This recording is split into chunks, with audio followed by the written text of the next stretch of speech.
What's going on, everybody? It is Chris Aiken from the Classic Metal Show and Aftershocks TV. And before we get to this next episode, I just wanted to remind you that I have a book out there called And Other Things I Should Not Say. It is about the absolute debauchery that raged in my world when I was stationed overseas in Korea, as well as a little bit of Arizona and some basic training and AIT stories as well. It's kind of my military book. It is wild, friends. I'm going to tell you now, it is definitely not biblical reading. So make sure you go over and get it. It's on Amazon.com or my website, Chris Aiken Books, and Other Things I Should Not Say. Get it now if you're bold enough to dare, all right? All right, here's the episode you actually came to see.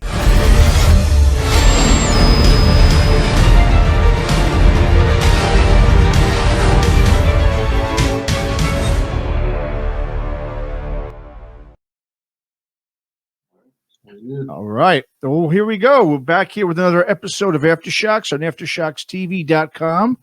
And joining us on today's episode, coming to us from the Mountain State, West Virginia, we got the guys from Heavy Blues Rock Quartet, Ducain. We got Jeremy, Austin, Rich, and Jared. Guys, what's going on? Thanks for coming on with us. How are you? Doing good, man. Thank you for having us.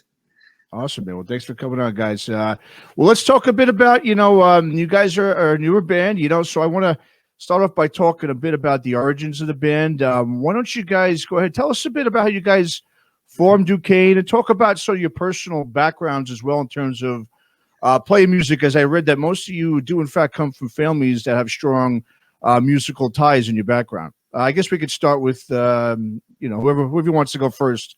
I guess, Jeremy, we'll start with you. All right. So you want the musical background or origin of the band first? What do you think? Start with the go with your background, and then I guess you go around the horn, do the backgrounds of everybody, and then you can tell us how you guys all met and started up. So pretty much my whole life, music has been a thing that was always going on in my house. My dad has always been in bands, literally from the time as long as I can remember. Him and my mom actually, she's real shy, but she can play guitar and sing, but she just doesn't do it out in front of people ever. Okay. But yeah, my dad, he's always been a lead singer in a band.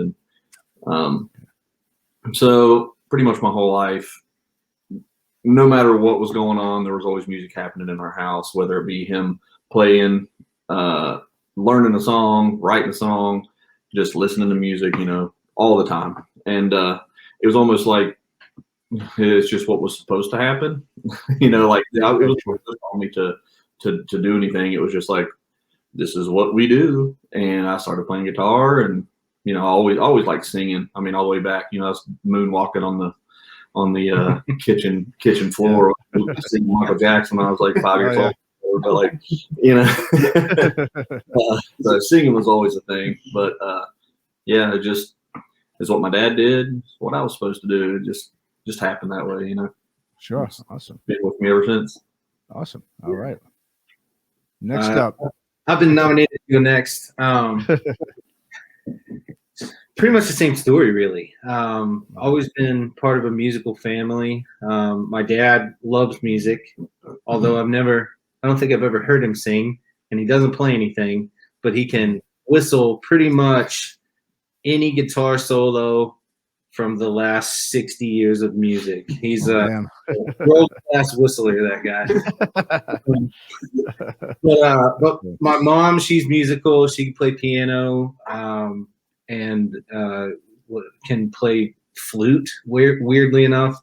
My grandmother has always been singing. She was the gigging musician in the band.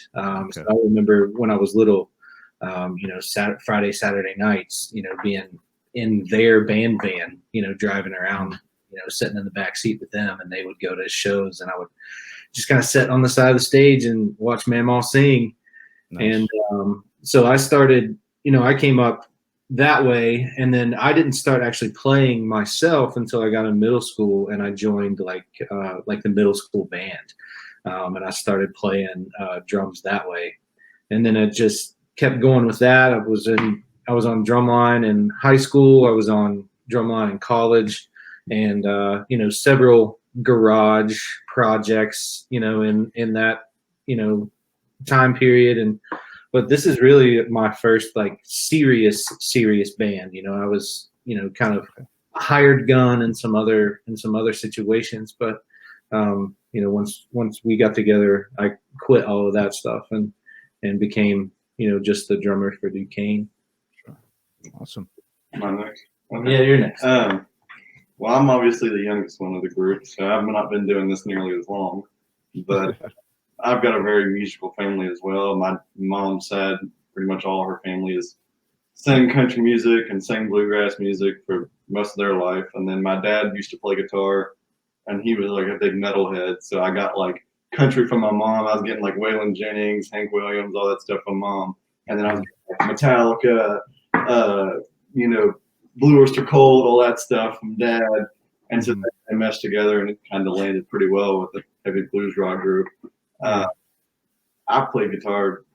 Honestly, I don't remember a time when I didn't play guitar. And then I did the whole thing where I was, playing in bars and cover bands and did the whole thing like that. And then I moved on and started doing original music with a couple people, but nothing too serious. And then these guys picked me up, and it's been fun ever since. Awesome. Nothing too serious. Music's ever since I can remember. Yeah, awesome. This is Rich speaking. The guy in the back. Yeah, I'm back here. Obviously, where I belong. I'm an alien in my family. They can't sing, hum, don't even hardly listen to music. I don't know where I got my abilities, to be quite frank. I have some distant relatives, like second and third cousins that have a little bit of music ability. And actually, Chris and Corey are the ones, those cousins are the ones that actually kind of got me interested in music around middle school. And then I got really into it in high school, studied music through our high school, did piano, voice, guitar, drums, percussion, bass. And then my senior year, I was introduced to Baylor Fleck and Flecktones and discovered Victor Wooten. And he's the one that really created my love for the instrument, for bass. It's a very complex, very versatile, very beautiful instrument. So from that point on, I've been deemed a bass player, I guess, because I did everything under the sun. I played trombone, and I never got really good at anything. I was just kind of mediocre at all these different instruments. And then finally I was like, you know what, bass is it. So I settled down and did a couple jazz ensembles in high school and in college. And then actually I stepped away for about 7 years and got my degree and became an accountant, and then hooked up with these guys, and it's been pretty sweet ever since. So that's my background. We've been ruined since. Nice. Oh yeah, awesome, man. Well, thank you guys for giving us a nice intro. So in terms of let's start with we'll talk about your self-titled debut full length that came out earlier this month on Monhill Records. And with what I was reading in the press release, it seems as if there were definitely a couple at least some roadblocks for you guys to actually get this thing completed. It looked like you guys had it pretty much almost done, I guess, by last year, but of course pandemic hit and that kind of put a hold on everything. So you were unfortunately one of the unlucky ones who, that got kind of shut down before you could release it. So I guess talk about how that process has come and what you had to go through to get to finally being able to release, this great album you guys are putting out right now.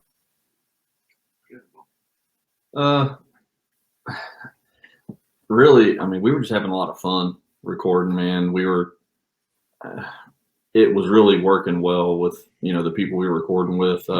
Chris Kuski was the main engineer, working on our stuff with us, and we were just blazing through it.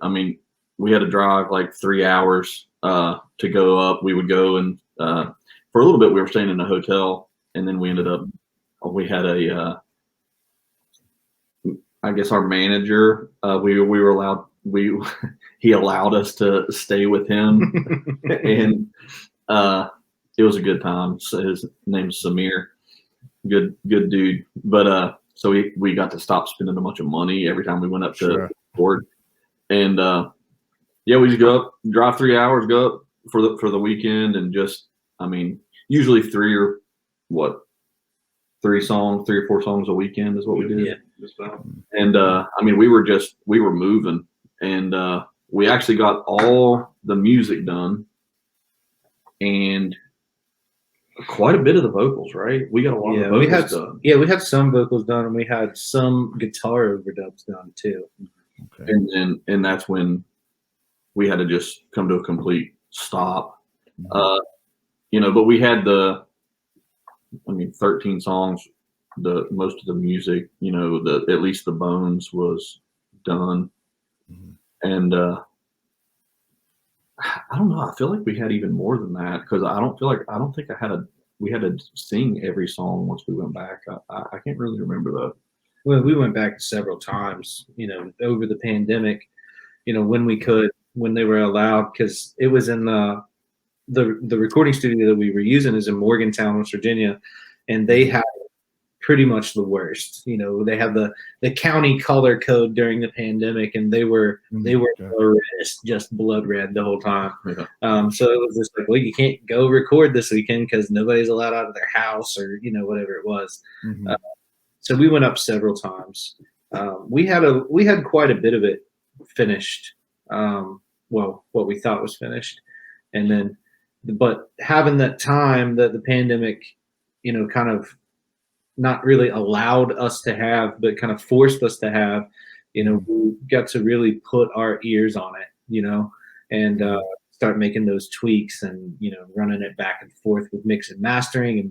And the mix sessions were insane because everything was virtual. So we would like have to we would sit here and plug up a sound system and be like, man, I don't really feel like this is representative of how everybody else is going to be listening to it. So we would like take the computer out to the car and jack it into the sound system. And because he was mixing remotely. And so we would all sit in the car and plug it into the sound system and just pray that the Wi-Fi would reach, and that we wouldn't like gas ourselves in the garage. We came pretty close. Yeah. Yeah, man, it was a difficult process. But, and, you know, not to say that, you know, I'm thankful for the pandemic or anything, because the whole thing was awful. But it did, you know, kind of force us to, you know, slow down, take a breath, and I think put out a much better product. Oh, okay, interesting. Well, yeah, I mean, like I said, it's a very unconventional way of putting out your first release, you know, especially with the mixing, as you mentioned, doing that virtually. But like you said, I mean, I guess because of the time, obviously, like I said, the end result is really awesome. I mean, it's a great record you guys are putting out here. And, you know, let's talk about the music. I mean, you guys definitely, you know, in terms of your style and your sounds, I mean, you definitely bring a wide, you know, array of different influences to your blues rock sound. I definitely hear a lot of Southern rock, of course, in there, and some grungy riffs, obviously, in there too. There's some metallic riffs, which I love. You know, it's such a cool blend of that in there as well. And obviously, vocally too, Jeremy, you definitely have you know, I'm sure people have compared you to Chris Robinson before, Black Rose. You got a little bit of his sort of swagger to your sound. You know, and we've been, you know, on this show, we've been listening to an interview and a lot of these younger, you know, heavy bands like yourself, a lot of the younger, heavier blues rock bands, I should say. But you guys definitely bring something a little different than most of them do. A lot of them that we listen to, we hear a lot of the sort of, you know, LA sort of sound, the Guns N' Roses or AC/DC type of thing. But you guys, I mean, like I said, much different, you know, not even just sound, but the sort of ambiance of your music. It has a real sort of, you know, doomy, you know, I don't say darker, but just a little bit more of a, you know, reminiscent of, say, like an Alice in Chains sort of, you know, vibe background to it. You know, it's a real different mix, man. I mean, what do you guys think? Is that a you know, an accurate, I guess, comparison in your minds? And what's your? I mean, when you guys, for instance, come together and you're doing, you know, you're bringing your ideas to the table, and when it comes to the songwriting process, I mean, do you guys each kind of bring something into the mix, or is it more about you guys more of a jam type of band where you sort of jam it first and then feel it out and then go from there? Well, there's a lot of everything going on, to be honest. Sometimes Jeremy comes with lyrics and he's got a melody in his head. Usually he'll voice memo on his phone, and he'll come in and be like, I really got this in mind, like kind of going in this vein, and be like, okay, we'll start there. Other times it's me and Jared or Richie and Jared just messing around, just riffing around before we actually start our rehearsals, and a song will just come out of it. I mean, honestly, we've written 5 or 6 songs since the pandemic happened, and it's all been like that. Just, I mean, random stuff. Just, I mean, it's honestly just been nice to get back in a room with everybody and actually rehearse again. And we've been feeling real inspired. I mean, we've been pumping out some songs recently. But I mean, as you said, all of our influences are showing. You know, Rich comes from a very different non-rock background in his music. Jerry is Tool and the harder stuff. I'm like Leonard Skinner and Allman Brothers. That's where a lot of my stuff lies. And Jeremy's and Kings of Leon. And I mean, we're all in the same headspace, but we all have different influences, and they all shine through, and it culminates into a very unique spice rock. You know, we kind of zoned in on that, especially when this core group of guys got together. You know, we really capitalized on that because there's really no one, at least around here, that's doing anything like that. You know, most people are either doing the real jammy Grateful Dead thing, or they're doing the Americana acoustic singer-songwriter thing. Nobody's really, you know, carving a new path with something a little bit different. So, I mean, we've all never been afraid of letting our influences show. We just kind of let it ride, and it seems to be working. You know? I agree. No doubt. And lyrically too, I mean, I hear a lot of references, obviously, when we listen to the songs, a lot of talking about the South, you know, I hear Mississippi and Louisiana all in there. I mean, is lyrically, is that you, Jeremy? Is that you channeling your inner Ronnie Van Zant inspiration there, or? For sure. Pretty much everything I write is, I just pull a lot of inspiration from things that I've lived, things that I've seen, been around, people I meet, you know, right here where we're at, you know, everything, you know, I pull a lot of it from all of those things, and just being from here, knowing what it's like to live here, to be somebody that's experiencing this life that a lot of people don't know a lot about, you know, like that's not anything that's glamorized, for sure, you know, being from West Virginia especially, and but we sure freaking love it, you know, like I love it, and I'm proud of it, and I think channeling all of that is something that I'm proud to do, and it's honestly, it's not something that I try to do. It's just me. You know. Just natural, kind of off of what he was saying, as far as even just the way we write the songs. So we've never gone in and been like, we're going to be this kind of band and we're going to write this kind of music.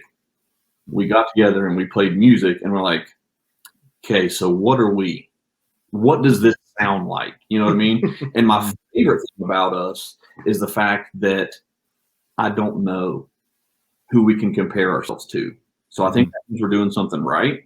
Yeah. I mean, like there are influences on everything, but when you put all of us together and you listen to, I mean, any song, I mean, you might hear more of a, like I said, like more of a Black Crowes vein in this song, more of a Skinner vein in this song, more Alice in Chains in this one. But when you really listen deep, it's like they don't, to me, because I want to know who we sound like, you know, like I want to be able to tell people, this is what we're doing, but I really can't. Because that's a question everybody asks, and we are all just like, oh, yeah. And in some ways, it kind of hurts us. You know, I mean, I know what you mean. Who we are. You know, we're trying to book states away, and they're saying, well, you know, we're mainly a hard rock band. Who do we compare you to?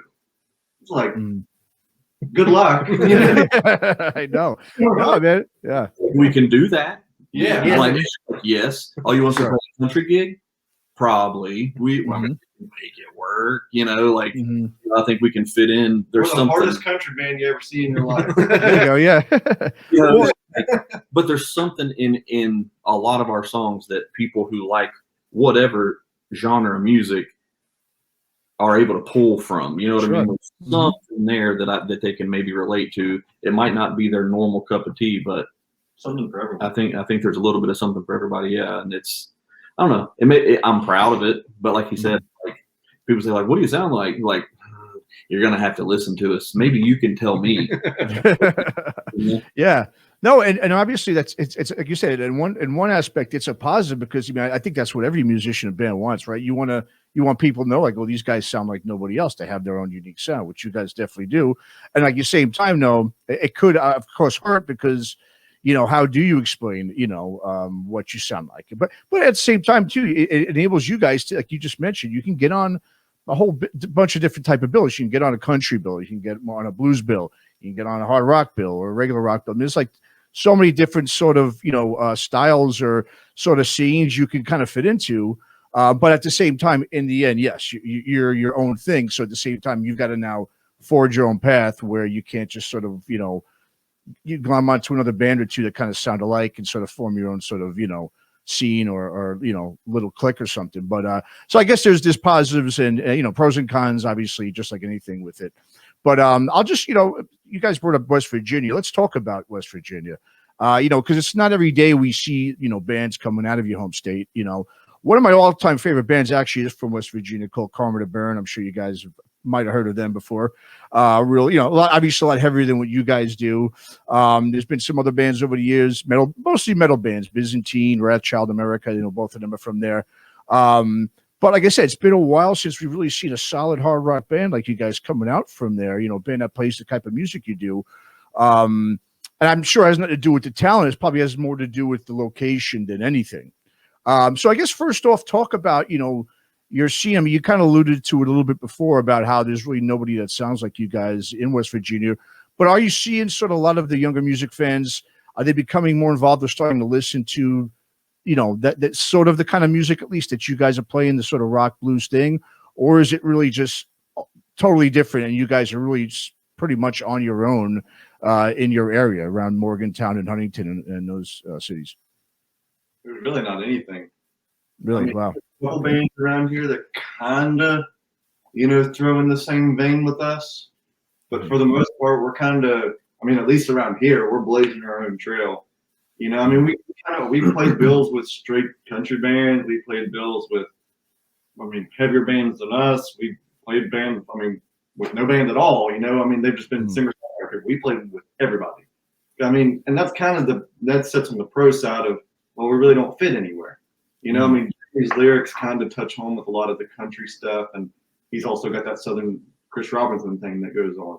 So people kind of, they throw us on country bills and lighter acts all the time. But if somebody were to say, hey, make a bill and center it around Ducain's genre, there's really nobody else around here. The Kentucky scene kind of got some cool stuff going on in the blues to blues rock scene, but nothing really like, as per se, hard rock. Mm-hmm. There's some bands in Ohio, but we really haven't touched base with them. There's really nothing else. Most of West Virginia, like we said, is Americana and jam bands, and that's pretty much it. There was a band. I think we've inspired a few. His actually wife's cousin, Richie, is that right? Yeah. So he actually fixed our sweet van, Wet Betty. He's a beaut. Somebody stole our catalytic converter, because Oh man. I get that meth money, baby. But so anyway, he came down and did a little weld job for us and stuff, and he actually called Rich and told him that he's in a band. He's got a band, and they play like Punk rock? like the punkest punk rock, right? Okay. Like their artwork is like feces on the wall and stuff. You know what I mean? So, he called him and told him that he really liked it and his band really liked it. And what exactly did he say? Well, first of all, this kid never talks to me, let alone call me. And so, like, I'm sitting there getting ready for bed or whatever. It's like, 11, 12 o'clock. calls me up. I'm like, well, somebody's dying. I mean, this kid's calling me. So I answer the phone, and he's like, man, I finally listened to y'all's record. I was like, oh, that's cool, man. Thanks for giving it a listen. He goes, dude, I told the band we got to come watch you guys play. Give us a few pointers. Like, just let us know what you guys do. He's like, we would pretend like we were you guys playing in front of a big crowd. And he was like, we really want to do some of that like Southern rock stuff. I was like, well, that's cool, man. You're welcome to come. But it was really weird. I mean, I think he was sober. I don't smash or anything. But, that was kind of cool, kind of flattering. Sure. Because I haven't had any family compliment. I don't even know if anybody's even listened to my family. Yeah, he wanted to bring his whole crew to like set in on our practice to watch us just like operate. So I mean, it's kind of like to get back to your question is like, you know, it's kind of cool to think that maybe we can play a role in more people want to play this type of stuff, whether it be exactly what we do or something stemming from it. I mean, I think that's really cool. And we actually, before Austin joined the band, we had another guy that sat in for 1 or 2 gigs. One going here.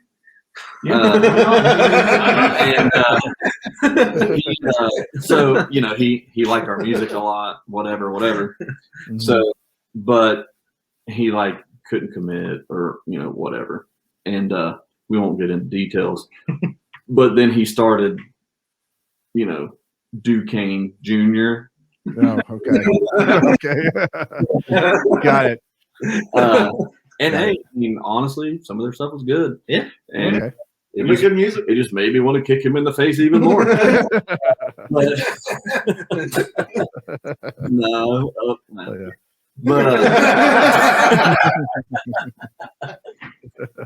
no, I mean, he told us straight up. He's like, yeah, you know, after playing with you guys, you really inspired me to want to do this, you know, so. It's cool to be on the forefront of that. Yeah. Sure, yeah.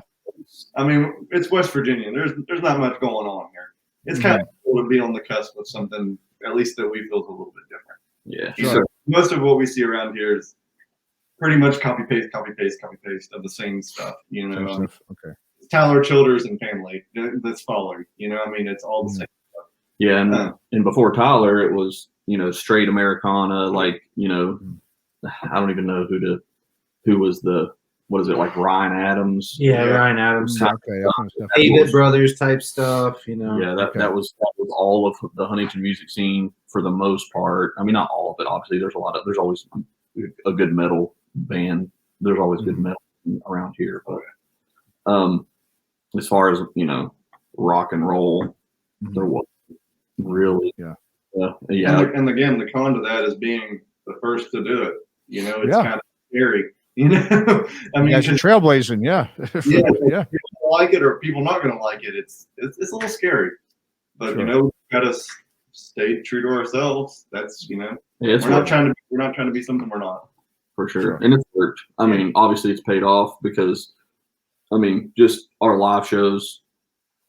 Everyone that we play at home, you know, they just have gotten progressively bigger, and you know, people are starting to understand what we're doing, you know, and they're jumping on, and I think it's working. And even still, even the dude that was played with us, and they're not playing anymore. They played like 3 shows or 2, and 1 was with us. We got them on. Even if it was, you know, kind of a weird situation, it's still it's cool to know that we're doing something right enough to inspire other musicians to join us. Sure. And that's how things happen. I mean, look, you know, Nirvana did to Guns N' Roses. That whole scene, the LA scene, absolutely, destroyed it. Yeah, exactly. 1 or 2, and then it can burn the whole forest down if it happens right. So. Sure, yeah. Well, we need more of that out there. We need more bands like yourselves. I mean, it's just, you know, I mean, it's, and you know, we're starting to see. I mean, you know, it's not, you know, we just need to get away from the SoundCloud and the looping and all the, you know, turntables and stuff and get back to instruments, you know. And I think that's the most important thing. You guys are obviously doing a good job doing that. And speaking, you said live shows. What are you guys' I guess ideal plan once this pandemic is over? Are you guys gonna hit up those Midwest circuits in Pennsylvania and Ohio and try to get out of get more out there? And because there is a good circuit around the area you're in, even though maybe not directly in West Virginia, but Pittsburgh and obviously Ohio. There's tons of those cities are great for rock and roll. The fans love them there. Yeah, all of those clubs and stuff are on our booking email list. So oh, nice. Okay, that's definitely in the plans. As soon as and things are starting to open up. We're filling up for the summer and late summer, early fall already. We're hoping that those stick. If everybody keeps doing what they're supposed to do and gets vaccinated and does all that stuff. Hopefully we can get everything a little bit more open. But yeah, all of those things in our circuits, or the things in those circuits, are in our booking email. Awesome. Yeah, I think we decided on like around a 4-hour radius around Virginia, around us right now. But if somebody said we've got a killer gig in Oklahoma, you down? You're like, yeah, probably. Do it? Worked Nice. on Ready for shows now. Yeah. So- it's been too long. This band has been a live band. Yeah, that's for sure.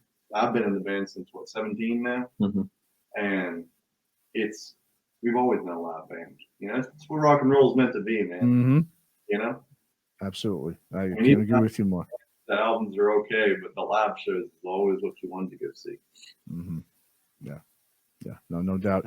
Well, you guys, last question I got for you. I mean, I want to talk about that video. You're talking about your Sweet Betty there. Did Sweet Betty make an appearance in The Thick as Thieves? Because, I love that video. When I was reading on your social media page, it was 8 cars, 2 $30 smoke machines, and 4 cheap cameras in an open field. Because that is a cool video for that. I mean, you guys did a great job on that, with just having that, it didn't cost you an arm or a leg, obviously, to make. I guess talk a bit about, because it looked like you guys had a blast making that video, for what I saw with the stuff you put on there.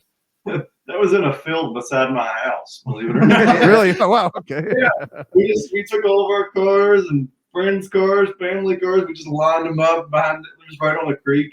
And Jared had a couple of smoke machines, a couple box fans that I had in the house. Some random stuff. Dude, it was ramshackle as you can get. That's At awesome, one dude. point, I think even a neighbor pulled up on a little 4x4, and he had a case of beer. He just wanted to come watch. We were like, "Hey man, put it in there. As long as you turn the lights on, you can hang out." Turn your lights on.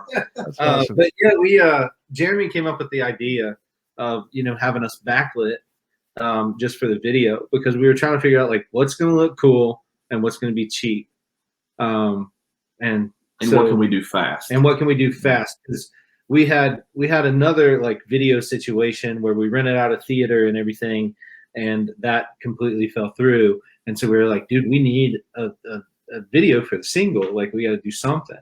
And so he came up with the idea. I figured out how to do it.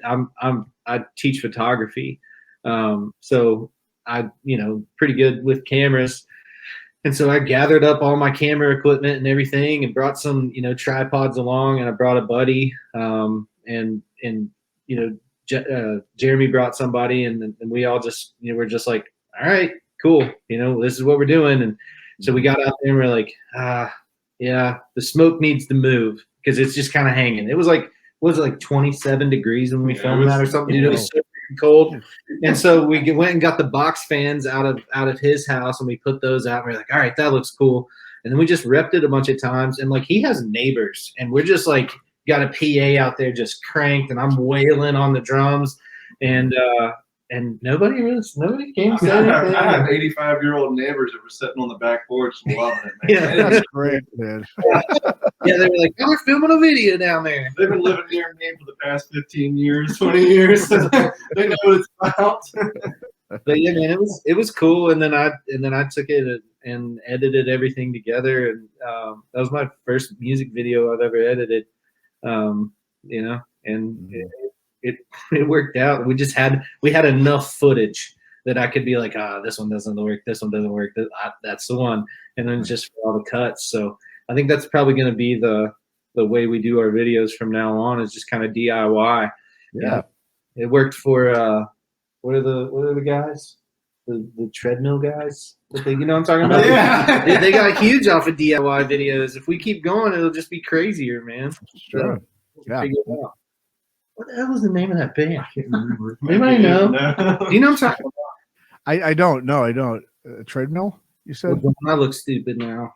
Somebody out there will know what I'm talking about. Someone will know. Put it in the comments. Yeah.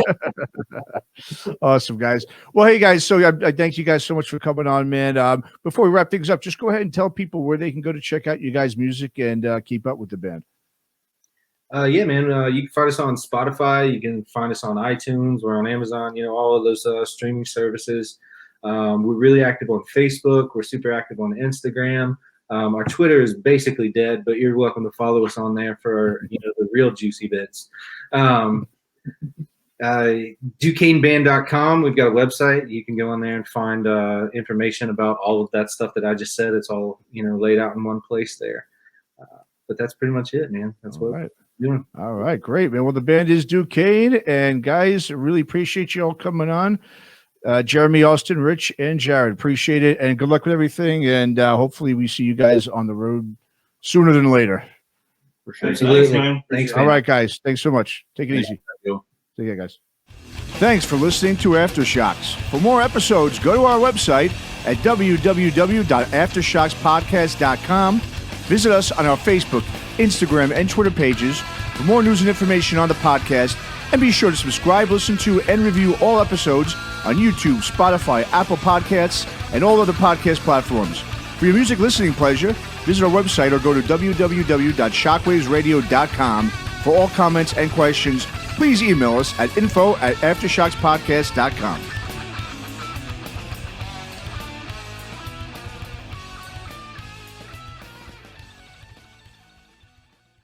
All right, that was a lot of fun, wasn't it? And you know what else is a lot of fun? The CMS Podcast Network. That's right, cmspn.com is the address. Make sure you go over there. Make sure you watch the episodes there, you listen to the episodes there, and maybe you even just subscribe so it's delivered to your phone, to whatever podcasting software you use, but do it from cmspn.com. Once again, cmspn.com, cmspn.com, cmspn.com. We'll see you next time, fucks.